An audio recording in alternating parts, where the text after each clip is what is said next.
Hello, everyone, and welcome back to the English Speaking Nerds channel. We are absolutely thrilled to have you here with us today. I'm your lovely host, Maya. And I'm John. This is the place where we don't just teach you textbook English, we dive deep into the real stuff, the idioms, the culture, the nuance, and the way people actually speak when they aren't reading from a script. Exactly. If you love learning English that connects you to the world, please support us by hitting that like button and subscribing to English Speaking Nerds right now. It helps us keep the lights on and the coffee brewing, which, as you know, is absolutely essential for our deep conversations. It really is. And speaking of deep conversations, today we're tackling something that sounds simple, but is actually really complex. We're talking about daily routines. Talking about your daily routine. Now, this might sound basic, right? But when you actually try to describe your daily routine in English, especially to native speakers, you realize it's packed with culture, personality, values, and social expectations. It absolutely is, because your daily routine is not just a list of activities. It's a window into who you are, what you value, how you spend your time, and what matters to you. When someone asks, "What's your typical day like?" they're not just asking about your schedule, they're asking about your life. And stick around until the end because we're going to talk about something really important: how to discuss your daily routine without sounding boring or judgmental about how other people structure their days. It's going to be a meaningful one today. So let's dive in. Maya, when someone asks, "What's your daily routine?" what's your first reaction? Oh, that's interesting. My first reaction is actually mixed feelings. Part of me wants to share honestly, but part of me worries about sounding boring or predictable or too busy or not busy enough. It's surprisingly loaded. Mixed feelings. Yes, this is exactly what I call routine disclosure anxiety. When someone asks about your daily routine, there's often hesitation about how to present yourself. Routine disclosure anxiety. I love that term. Explain it for everyone. Routine disclosure anxiety is when you feel uncomfortable or uncertain about sharing your daily schedule because you're worried about how it makes you look.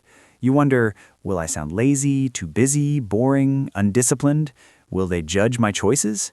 It's this tension between honesty and self-presentation. That's so accurate. And there's also this comparison trap that happens. You hear someone else's routine and immediately compare it to your own. We call it routine comparison syndrome. Ooh, explain routine comparison syndrome. Routine comparison syndrome is when you measure your daily habits against other people's and feel either superior or inferior based on the comparison. Someone wakes up at 5 a.m. and you wake up at 8 a.m. and suddenly you feel lazy. Or someone doesn't exercise and you feel accomplished. The routine becomes a metric for self-worth. That is so real, because in modern culture, especially with social media, everyone's sharing their perfect morning routines or their productive evening rituals.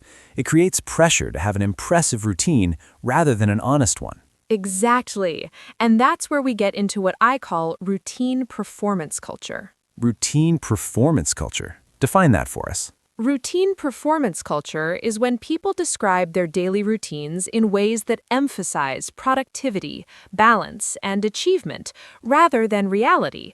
You hear phrases like, "I wake up early," or "I make time for self-care," or "I'm very disciplined."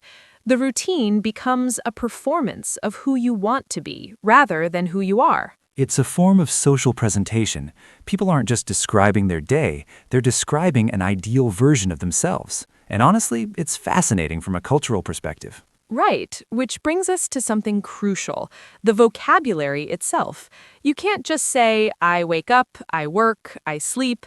You need words that help you describe the texture of your day, the feelings, and the reality. We call this routine description vocabulary. That's essential. Routine description vocabulary includes phrases like, "I'm a morning person," or "I'm not a morning person." "I hit snooze at least twice." "I rush out the door." "I take my time." "I squeeze in." "I wind down."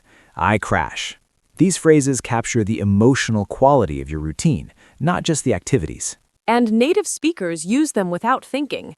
But for learners, there's often a gap between having a routine and knowing how to talk about it naturally in English. It's what I call the routine articulation gap. Routine articulation gap. That's powerful. I've seen students who have interesting, full lives, but could only say, I wake up, I eat breakfast, I go to work, I come home, I sleep.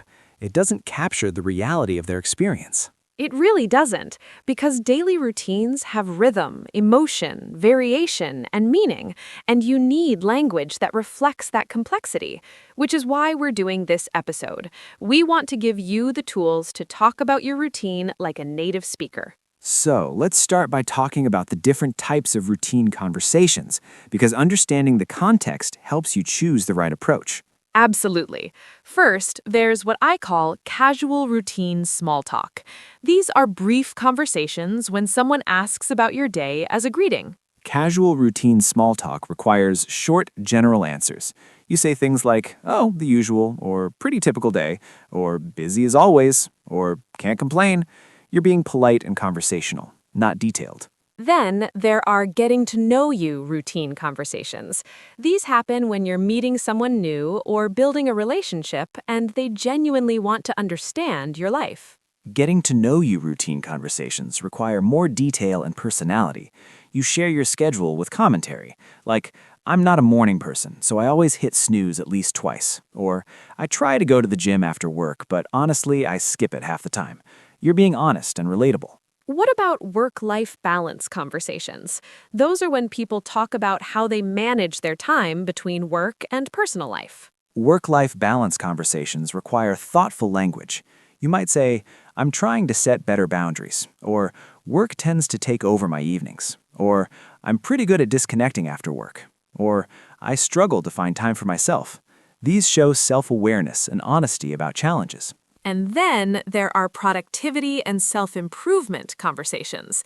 These are when people discuss their habits and goals. Productivity and self-improvement conversations require aspirational but honest language. You express intentions without exaggerating. You might say, I'm working on waking up earlier, or I'm trying to build better habits, or I want to be more consistent with exercise, or I'm learning to prioritize sleep. Now here's where it gets interesting. When you talk about your daily routine in English, you're not just listing activities, you're revealing what I call personal values through routine. Personal values through routine. This is important. Explain it. Personal values through routine means how you spend your time reflects what matters to you. If you mention reading every morning, you're showing you value learning. If you talk about cooking dinner, you're showing you value health or creativity or family time. Your routine isn't just a schedule, it's a statement of priorities. That's the difference between saying, I wake up at 6 a.m. and I wake up early because I love having quiet time before the day starts. The second version reveals your values and adds meaning. Exactly. And native speakers do this naturally, but it's a skill that learners need to understand deliberately. It really is. And there's another layer to this. When you talk about your routine, you're also revealing your relationship with time. We call this time relationship disclosure. Time relationship disclosure. That sounds important. It is. It means that how you describe your daily schedule reveals your feelings about time. If you emphasize being busy, you're showing that you feel time pressure.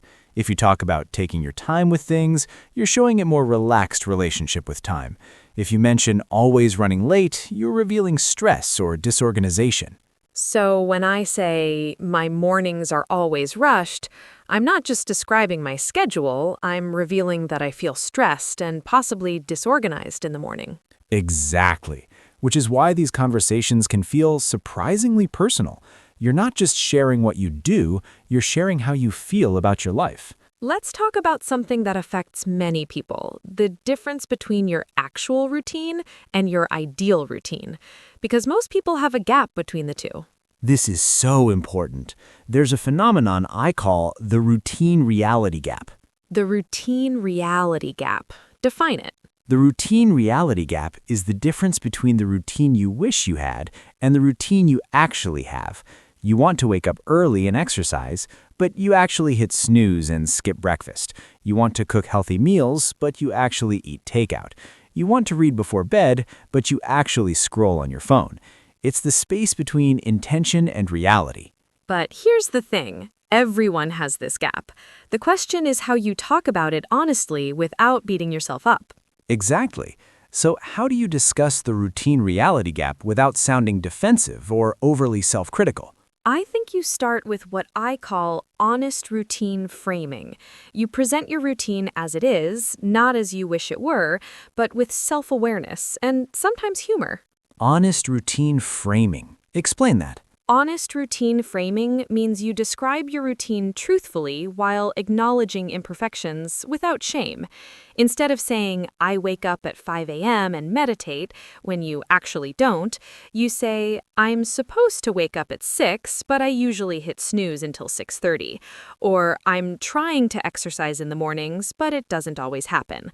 You're honest, but not apologetic. That's powerful, because when you present yourself honestly, other people tend to relate and open up too. You set the tone for a more authentic conversation about routines.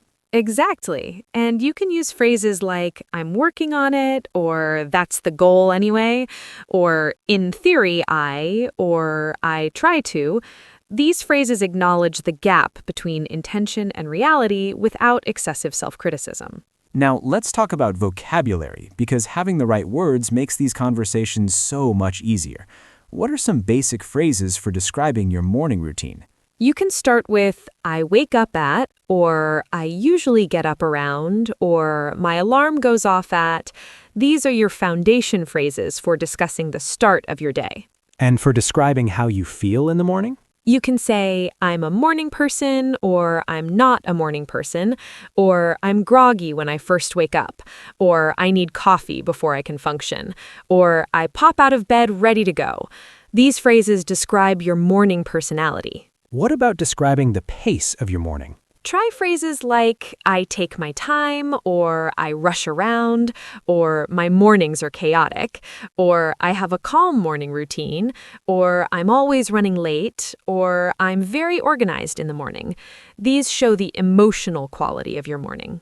Now, what about when someone asks, what's a typical day like for you? That's a common question. It really is, and how you answer depends on the context. If it's casual, you can be general, like, I work during the day and relax in the evening, or pretty standard office routine, nothing exciting. And if it's a deeper conversation? You can give more detail with personality, like, I'm not great in the mornings, so I drag myself out of bed, grab coffee, and head to work. My afternoons are usually meetings and computer work. Evenings are when I actually feel alive. That's when I exercise or see friends or just decompress. That answer has honesty, rhythm, and personality. It's not just a list, it's a story. Exactly. Now let's talk about something sensitive, how to describe your routine without judging people whose routines are different from yours. Oh, this is tricky, because routines are personal, and everyone has different circumstances, energy levels, and priorities. How do you discuss differences without being judgmental? Right, so you use what I call non-judgmental routine description. Just like with other topics, you can acknowledge differences without criticism. Non-judgmental routine description for daily routines. Walk us through it. If someone's routine is different from yours, you might say, that works for you, or everyone's different, or we have different energy patterns, or your schedule sounds good for your lifestyle. You acknowledge the difference without endorsing or criticizing. That's respectful. You're not saying they're wrong or that you're better. You're just acknowledging that people structure their days differently. Exactly. And sometimes you need to say, I couldn't do that, or that wouldn't work for me, or we have different needs. These phrases acknowledge the difference without creating conflict. What about describing your evening routine? Because evenings have their own culture and vocabulary. Evening routines are interesting to talk about. You can say, I wind down, or I decompress, or I unwind, or I crash, or I'm a night owl, or I'm in bed by. These phrases capture different evening styles. And there's often guilt around evening routines, especially around screen time and productivity. How do you talk about that? Exercise is tricky because there's so much social pressure around it. How do you describe your exercise routine honestly? If you exercise regularly, you can say, I work out most days, or I go to the gym after work, or I run in the mornings, or exercise is part of my routine. It's simple and factual. And if you don't exercise regularly? You can say, I'm not consistent with exercise, or I'm trying to move more, or I walk when I can, or exercise isn't a regular thing for me, or I'm working on building that habit.